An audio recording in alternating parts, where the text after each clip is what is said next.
Bonjour tout le monde, aujourd'hui nouveau déballage d'un radiateur Evercool, un modèle en low profile de 45 mm d'épaisseur, le HPL 815. Un petit packaging tout simple, on est bien loin des Big Shuriken et du Rhin auquel il devrait s'attaquer, avec pour argument de vente un tarif très agressif. On va ouvrir pour voir ce qu'il y a à l'intérieur.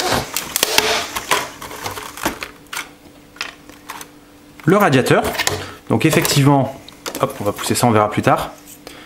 C'est tout fin avec un 80 mm de 15 mm d'épaisseur, 4 head pipe en direct touch. Alors, où qu'il est le truc?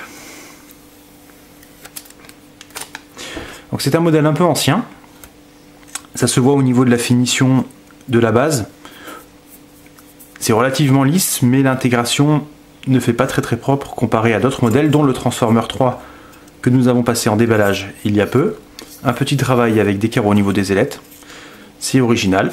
Et bien entendu, une connexion en PWM sur des fils non gainés mais collés. Très bonne chose pour gagner en rangement, surtout dans un petit boîtier. Alors on va regarder rapidement le ventilateur.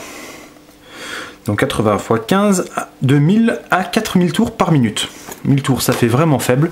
Donc à réserver en le passant manuellement sur des configurations vraiment légères, afin de ne pas tout cramer.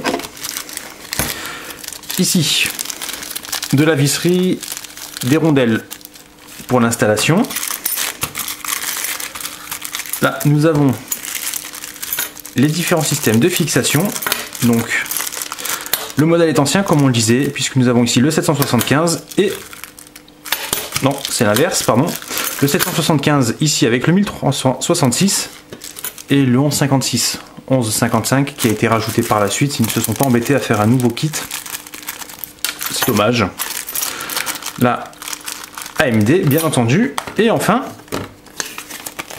la toute petite notice avec quelques photos. Et encore une fois, c'est en anglais et en chinois.